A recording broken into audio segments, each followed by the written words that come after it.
এশিয়ার অন্যতম একটি মারাত্মক বিষধর সাপ রাসেলস ভাইপার।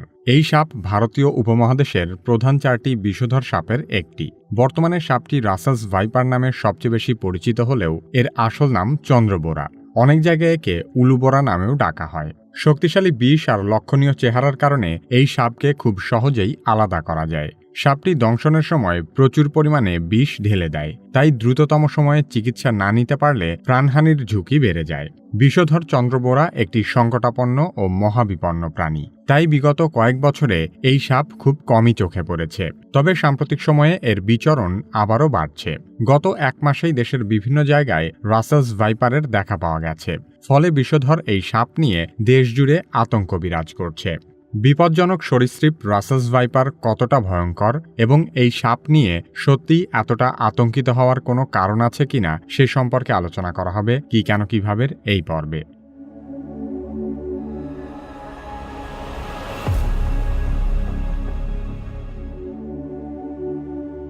বাংলাদেশে প্রায় 104 প্রজাতির সাপ পাওয়া যায়। এর মধ্যে মাত্র 30 প্রজাতির সাপ বিষধর। এসবের মধ্যে আবার সবচেয়ে বিষধর হল রাসেলস ভাইপার। জীববিজ্ঞানের যে শাখায় সাপ নিয়ে গবেষণা করা হয় তার নাম অফিওলজি। স্কটল্যান্ডের প্রকৃতিবিদ প্যাট্রিক রাসেলকে বলা হয় ভারতীয় অফিওলজির জনক। তিনি ভারতে কাজ করার সময় এই অঞ্চলের সাপগুলো নিয়ে অধ্যয়ন করেন। 1796 সালে প্যাট্রিক রাসেল তার an account of Indian serpents বইতে চন্দ্রবোরা সাপের বর্ণনা তুলে ধরেন। তখন থেকে তার নামানুসারে এই সাপ রাসেলস ভাইপার নামে পরিচিতি পায়। এর বৈজ্ঞানিক নামও ডাবয়া রাসেলি। চন্দ্রবোরা উন্মুক্ত ও কিছুটা শুষ্ক পরিবেশে বাস করতে পছন্দ করে। এরা সাধারণত ঘাস, ঝোপঝাড়, ফসলের মাঠ এবং বনাঞ্চলে বিচরণ করে। এরা খুব ভালো গাছে উঠতে পারে। সাধারণত দুটি কারণে এরা গাছে ওঠে। প্রথমত খাবারের খোঁজে এবং দ্বিতীয়ত সূর্যের তাপ পোহাতে। চন্দ্রবোরা মূলত স্থলভাগের সাপ হলেও এরা জলেও বেশ দ্রুতগতিতে চলতে পারে। সে কারণে বর্ষাকালে কচুরিপানার সঙ্গে ভেসে ভেসে চন্দ্রবোরা বহুদূর পর্যন্ত নিজেদের স্থানান্তর ঘটাতে পারে। রাসেলস ভাইপার মূলত নিশাচর, তাই এরা রাতের বেলা বিচরণ করে। সাপটি খাদ্য হিসেবে ইঁদুর, ব্যাঙ, টিকটিকি ও ছোট পাখি খেয়ে থাকে।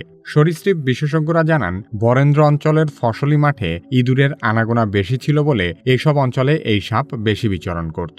সে কারণে রাসেলস ভাইপার বরেন্দ্র অঞ্চলের সাপ হিসেবেই পরিচিত ছিল। বর্তমানে পদ্মা অববাহিকা ধরে দক্ষিণাঞ্চলের অনেক জেলায় চন্দ্রবোরা বিস্তৃত হচ্ছে। রাসেলস ভাইপার শুধু বাংলাদেশ নয়, Bharat, Pakistan, Nepal, Bhutan, Sri Lanka, Myanmar, Thailand, Cambodia, Indonesia, Taiwan এবং চীনেও দেখতে পাওয়া যায়। ভারতের যত লোক বিষধর সাপের কামড়ে মারা যায় তাদের অধিকাংশই চন্দ্রবোরার দংশনের শিকার হয়। রাসেলস ভাইপারের গায়ে চাঁদের মতো দাগ থাকার কারণে এদের নাম হয়েছে চন্দ্রবোরা। চন্দ্রবোরার দেহ মোটাসোটা, লেজ ছোট ও সরু। এরা সাধারণত বাদামি, তামাটে, হলদে বা মাটির রঙের হয়ে থাকে। প্রাপ্তবয়স্ক রাসেল ভাইপার সাধারণত 4 ফুট লম্বা হয়। তবে এদের শরীর লেজসহ সর্বোচ্চ 5.5 থেকে 6 ফুট পর্যন্ত লম্বা হতে পারে। চন্দ্রবোরার মাথা চ্যাপ্টা ত্রিভুজাকার। এই ভাইপারের শক্তিশালী দেহ সুবিন্যস্ত শক্ত আঁশ দ্বারা আবৃত। এরা এক ধরনের হিস জাতীয় শব্দ তৈরি করে এবং এদের শব্দ অন্য যে কোনো সাপের চেয়ে অনেক বেশি তীব্র। রাসেল ভাইপারের সিরিঞ্জের মতো 2টি দাঁত আছে। সাধারণত এসব দাঁত 6 মিলিমিটার লম্বা হয়, যা প্রায় 1 ইঞ্চির 4 ভাগের 1 ভাগের সমান। সাপের বয়সের সাথে সাথে এর দাঁতের আকারও বৃদ্ধি পেতে থাকে। কোন সাপের দাঁত কতটুকু লম্বা হবে তা অনেকটাই নির্ভর করে তার শরীর এবং মাথার গঠন ও আকারের উপর। প্রাপ্তবয়স্ক একটি চন্দ্রবোরার তীক্ষ্ণ সূচের মতো এসব দাঁত 1/2 থেকে 1 ইঞ্চি পরিমাণও লম্বা হতে পারে। সবচেয়ে মারাত্মক বিষয় হল রাসেল ভাইপার তার 2টি দাঁত পৃথকভাবে যে কোনো দিকে ঘোরাতে পারে। সেই সাথে এরা এদের মুখ প্রায় 180 ডিগ্রি পর্যন্ত খুলতে পারে। সে কারণে এরা এদের দাঁত দিয়ে যে কোনো দিকে এদের সুবিধামতো কামড় বসাতে পারে। রাসেল ভাইপারের বিষ পৃথিবীর সবচেয়ে বিষধর সাপের বিষগুলোর মধ্যে অন্যতম। সাপের শরীরের আকারের সাথে বিষের পরিমাণ নির্ভর করে। সাপ যত বড় হবে তার শরীরে বিষও তত বেশি থাকবে। এই সাপ যখন কাউকে কামড়ায় তখন এর বিষ গ্রন্থি থেকে বিষ নিঃসরিত হয়ে দাঁতের মাধ্যমে শিকারের শরীরে প্রবেশ করে। সাপের মাথায় চোখের পেছনে এই বিষ গ্রন্থির অবস্থান। এরা মাত্র 1 সেকেন্ডের অর্ধেকেরও কম সময়ে শিকারকে কামড় দিতে পারে।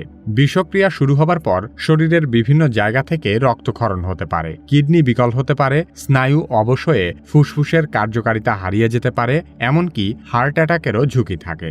রাসেল ভাইপার কামড়ানোর পর থেকে শরীরে তীব্র টনটনে ব্যথা অনুভূত হতে থাকে। সাপে কামড়ানোর 15 মিনিট পর থেকে আক্রান্ত স্থান ফুলতে শুরু করে।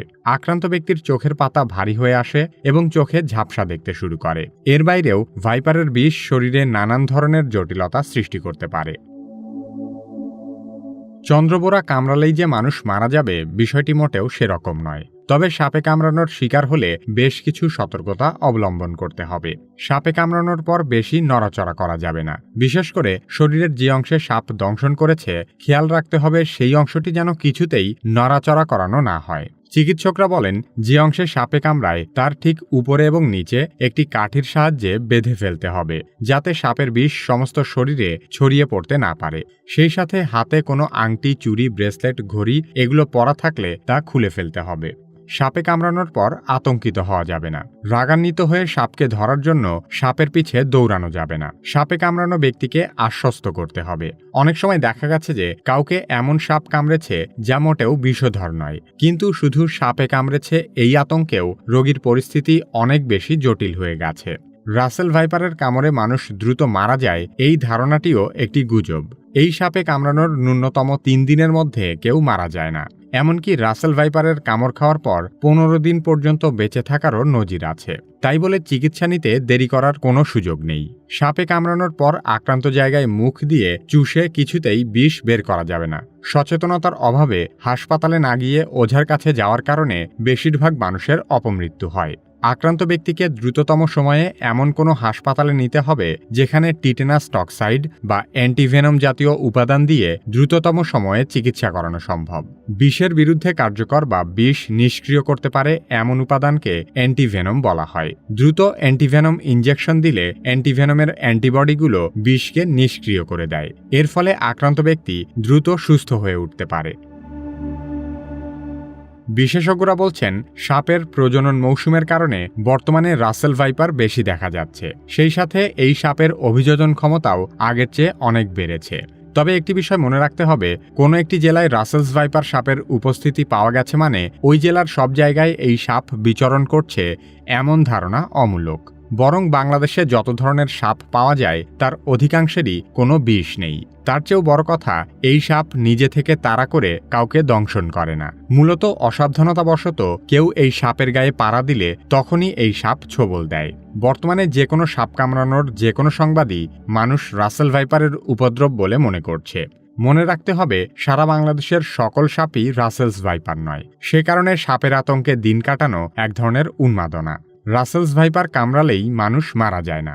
সতর্কতা অবলম্বন করে সময়মতো সঠিক চিকিৎসা নিতে পারলে দ্রুত সুস্থ হয়ে ওঠা সম্ভব। আমাদের ভিডিওগুলো ফেসবুকে দেখতে চাইলে কিভাবে ফেসবুক পেজ লাইক এবং ফলো করুন। পরবর্তী ভিডিও আপলোড হওয়ার সাথে সাথে দেখতে চাইলে কিভাবে সাবস্ক্রাইব করে বেল আইকনটিতে ক্লিক করুন।